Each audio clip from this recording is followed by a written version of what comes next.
I want to thank the director of the National Geospatial Intelligence Agency, Robert Cardillo. He was the one who invited me to come here to speak this morning, and I'm really happy to be here. And I'd like to commend Jeff Harris and the entire United States Geospatial Intelligence Foundation for putting on this impressive conference. Geez, I just had no idea how big it would be. What I want to do is talk to you this morning about what we need to do to prepare our armed forces and our national security community and the entire space community that supports them for a far more challenging future than we have experienced in the last 2.5 decades. So I have 4 basic messages I'd like to talk to you about this morning. First, the next 25 years is going to be a lot more challenging than the last 25 years from a national security perspective. Second, our space constellation, our space capabilities are going to be contested in a way that they haven't been before, and we need to be prepared for that eventuality. Third, GEOINT is really going to be central, as it always has, to our space capability and to our national security apparatus. And because of some of the things that are coming along, we're really going to have to embrace innovation and change. So those are the 4 basic messages I want to talk to you about this morning, and so I want to jump right in. We're at a pivotal moment in the post-Cold world, in my view. The last 25 years has represented an absolutely remarkable period in our history, if not through the entire Westphalian era. Throughout this time, the United States was essentially unchallenged as the world's only true great power and as the only global superpower militarily. That was a singularly unique unipolar moment which is now coming to an end. While the United States retains enormous absolute power now and will retain enormous absolute power in the future, we will see its relative power decline as we enter a more multipolar world in which the U.S. leadership of that world is more challenged. Now, one of the most significant challenges to our U.S. global leadership, and the one that in my view promises to be the one that is most difficult for us to manage, is the possible reemergence of great power competitions. Now, there's many interpretations of the term great power. Let me tell you the one that I subscribe to as a national security professional. It comes from John Mearsheimer, who defines a great power as one that possesses sufficient military assets to put out a serious fight in an all-out conventional war against the most powerful state in the world, and possesses a nuclear deterrent that can survive a nuclear strike against it. Now, by that narrow definition, if Russia and China are not great powers now, they certainly have the potential to be. And under any circumstances, both of these 2 countries present us with unique and increasingly stressing military challenges. Now, for its part, after its actions in Crimea and eastern Ukraine, its nuclear saber-rattling, its overtly aggressive actions from the Baltic all the way to North American airspace, Russia represents a clear and present danger.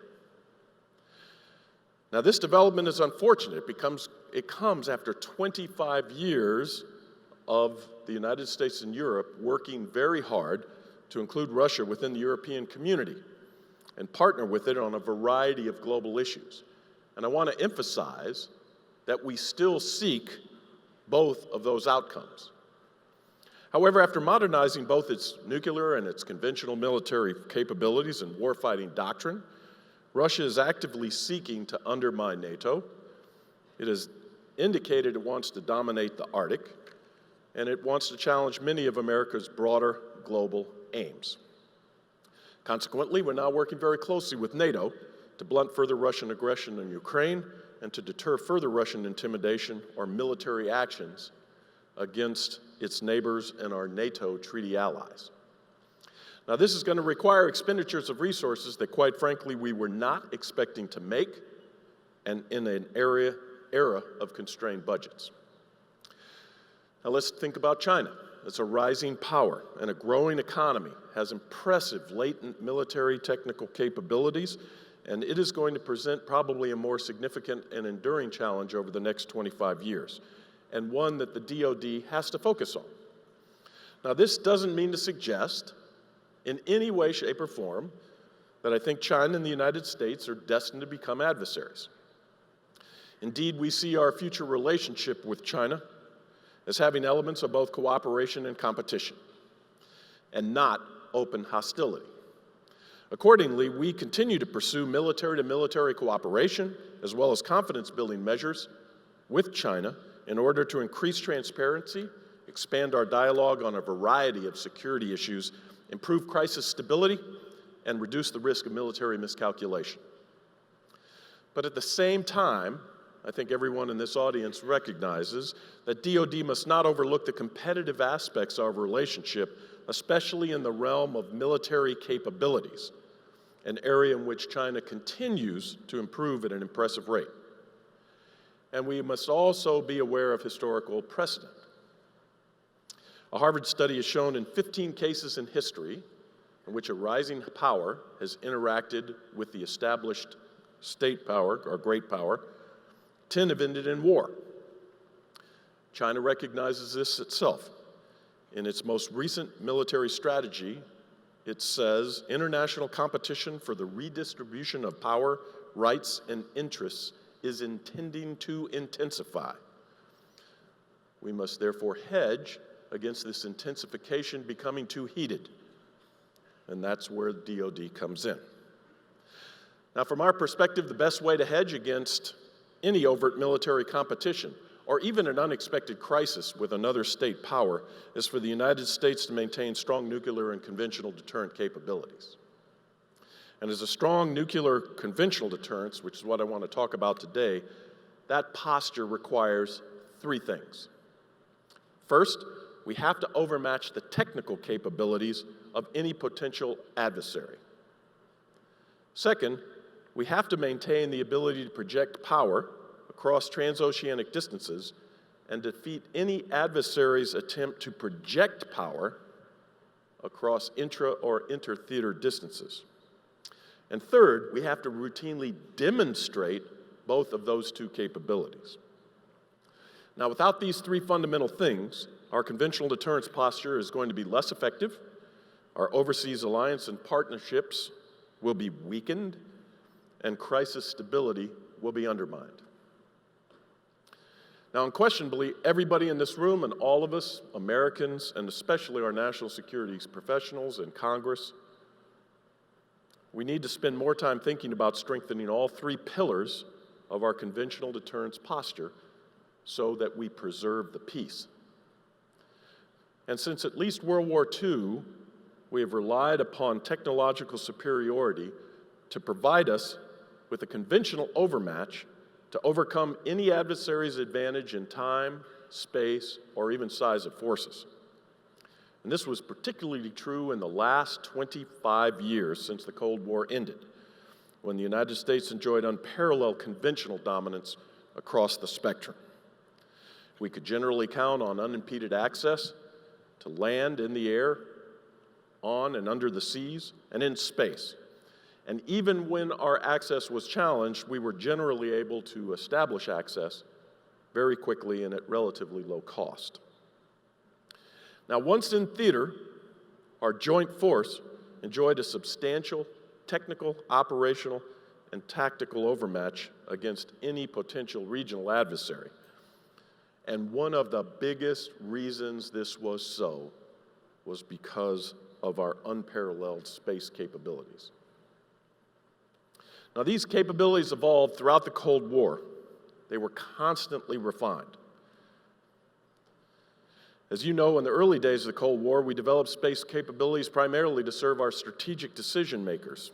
We relied upon space systems to peer behind the Iron Curtain to determine the size of Soviet nuclear forces. We launched early warning satellites to warn us of possible nuclear attack.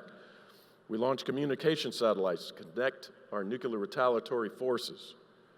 We used the full panoply of capabilities to determine the size, disposition, and readiness of Soviet ground forces and to track Soviet weapon development. Now, at first, these capabilities, which were enormously impressive, served the tactical warfighters rather indirectly. We provided highly detailed maps to them, derived from space capabilities. We had navigation, communication support. But it was towards the latter part of the Cold War where tactical warfighters got a taste of exactly what space could provide them through the TINCAP program. And quite frankly, I was a TINCAP officer. We found the taste very much to our liking. Thus, once the Cold War ended and the NRO came out of the black, I served in the Operational Support Office right around the time where NRO was still a classified name, but we were coming closer to coming out as a white world organization. And the focus of the space constellation from that point on, from the end of the Cold War on, really expanded to support both operational and tactical commanders.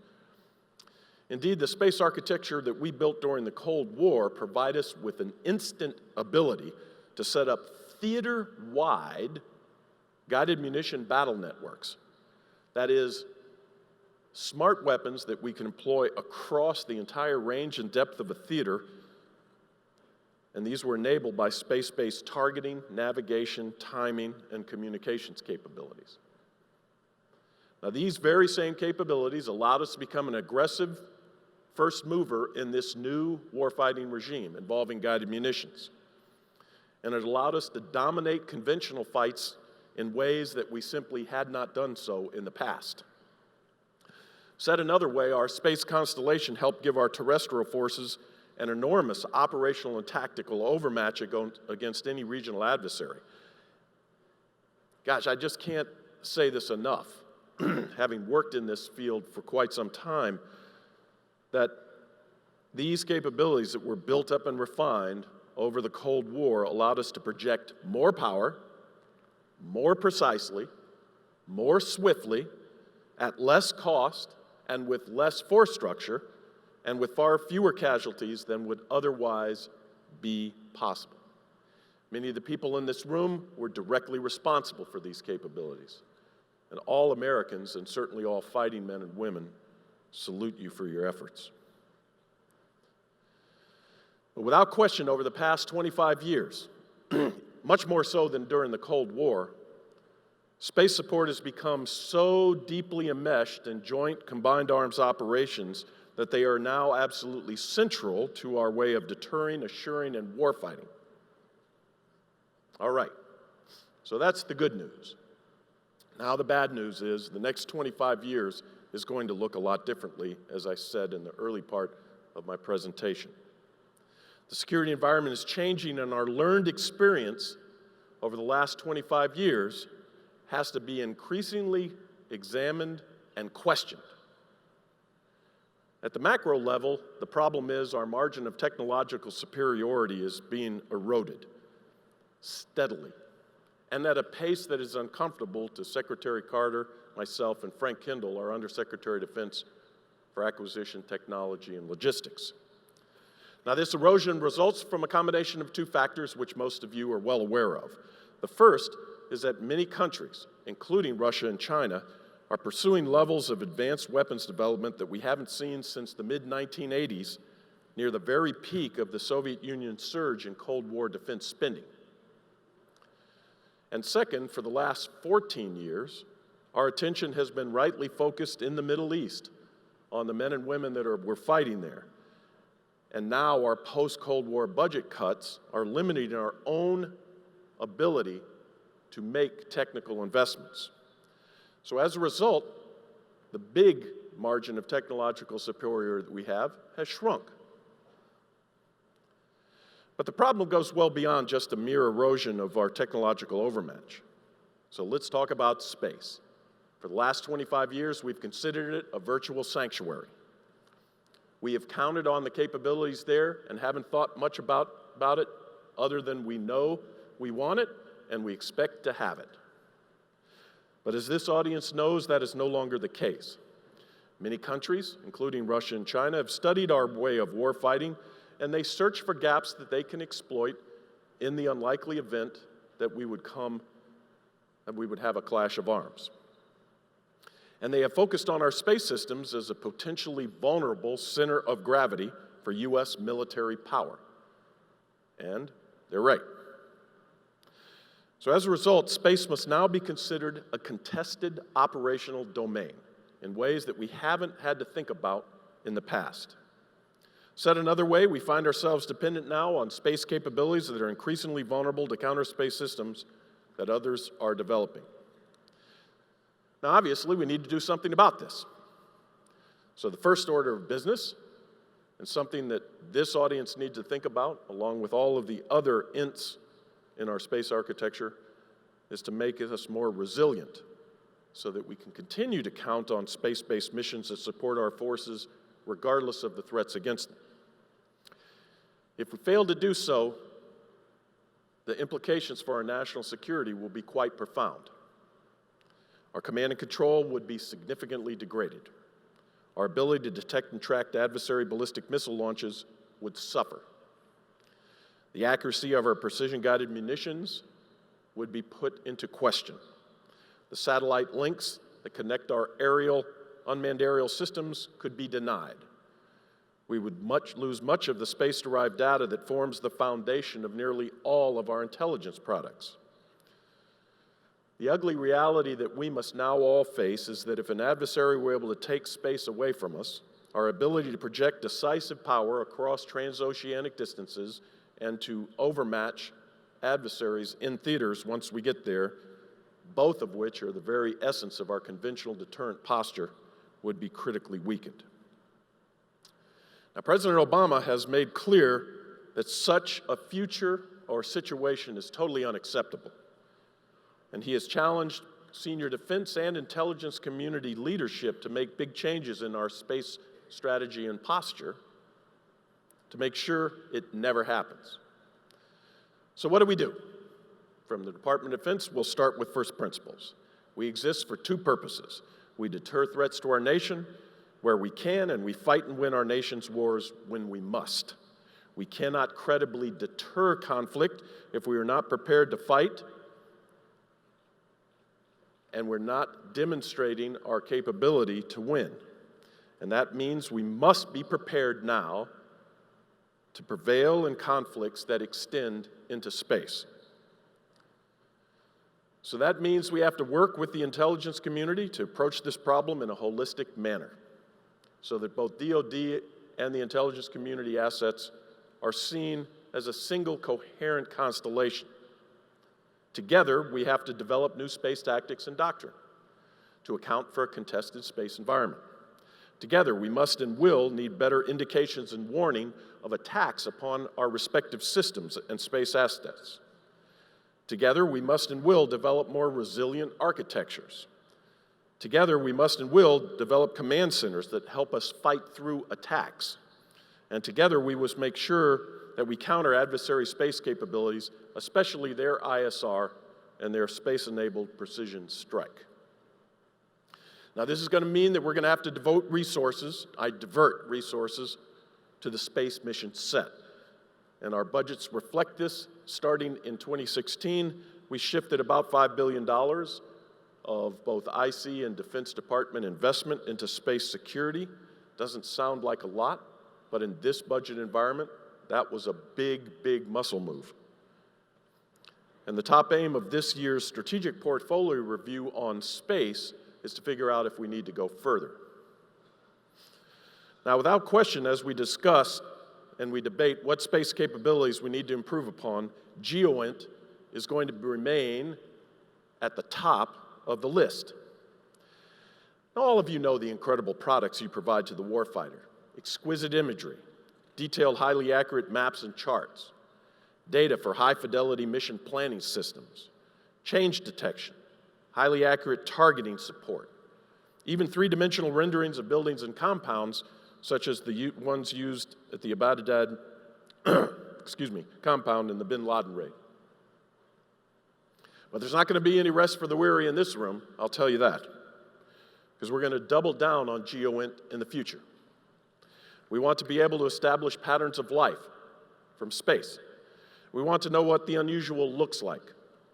If all of a sudden a lot of cars show up in a parking lot of an adversary's missile plant, we want to know about it, and we want to know about it quickly. If suddenly small boats are swarming in the Gulf, or if pirates are starting to congregate off Aden, we want to know.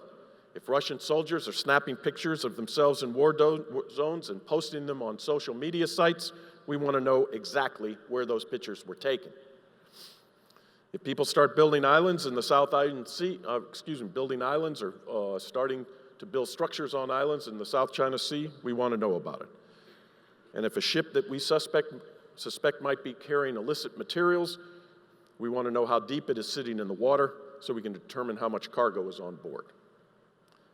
Oh, and by the way, on top of all of that, we need this information more quickly than in the past in order to get inside an adversary's response time, inside their decision loop. Because in an era of warfare in which computer and machines are working with humans, reaction times become shorter. We have to be able to dominate the temporal component of warfare, which we call speed of action. Now, how are we going to do this in the era of tight budgets? Like I said, we shifted $5 billion. In the big scheme of things, $5 billion is a big relative move, but in absolute terms, not really that big. Well, one way we're going to do it, and I think Robert Cardillo and his entire workforce is already kind of leading us in this way, is, as you all know, in the early GEOINT days, the government collection systems were far more prevalent than commercial. But today, the equation is flipped, and sensors and platforms have become commoditized. As Robert Cardillo has told me, in the next 5 years, it looks as though we might have more than a dozen GEOINT constellations with more than 500 small sats that will launch and begin to continuously image the Earth in some way. And as he said, this mass of satellites will revolutionize the way we sense the planet. So all of us here and the GEOINT community, they need to figure out how to harness the incredible power of such constellations if they come to pass. If we are successful, we will continue to move the GEOINT community beyond just a provider of pixels and increasingly a service provider, which allows us to understand more and more of the world around us. We'll be aided by tapping into the innovations of the commercial sector. We have to be able to do that. And we need to get into real-time video, persistent access, and multi- and hyperspectral sensing. So that's the next big challenge for the GEOINT community, which has done so much for our country over the course of the Cold War in the last 25 years. They're going to have to be prepared to analyze, categorize, and prioritize what is going to be a mountain, a massive amount of data. They're going to have to be able to sift through this crush of data to gain the ability to understand and even predict what is happening, which Robert calls providing coherence out of chaos. I think that is such an apt mission for the GEOINT community. Now that means we're going to have to invest in decision science and both big data and predictive analysis types of things. And we have to do so with the understanding that space is not only contested, but the information domain is contested also. And that is increasingly at risk too. Now, right now, I think the commercial sector has eclipsed government RDT&E investment, especially in the decision science era, big data analytics.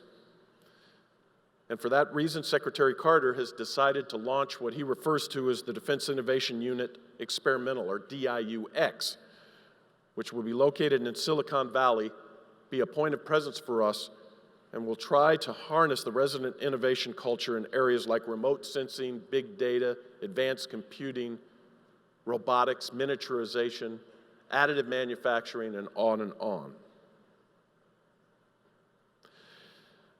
Now, even though we look to the commercial sector for innovation, I can't tell you, I do not want to leave you with the impression that I don't think that we are innovative inside the government. I recently had the honor of visiting the headquarters of NGA and the NRO, both. I spent several hours interacting with the workforce. And I have to tell you, I was just blown away by the dedication, mission-oriented, just innovative approach that our military, civilian, and contractor workforce is dedicated to. It's going to be the pairing of this exceptional workforce with the technological advantages that we harness from the commercial sector that is going to yield us enormous payoff as we look to provide our warfighters an enduring competitive advantage. And I can tell you confidently that Robert Cardillo and Betty Sapp are the right leaders at the right time in the right place to help us try to figure this out. So again, the next 25 years is really going to be much different than the last, and it's going to challenge us in ways that we have not really thought about since the end of the Cold War. 2, we will be contested across the technological domain and in all operating domains, but especially space, because our adversaries know just how powerful our space capabilities are and how much we rely upon them.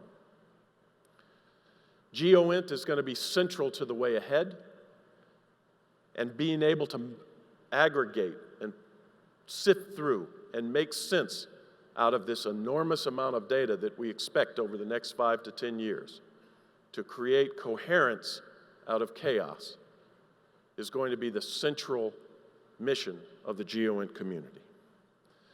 Again, thank you for allowing me to share my morning with you this morning, and I look forward to your questions.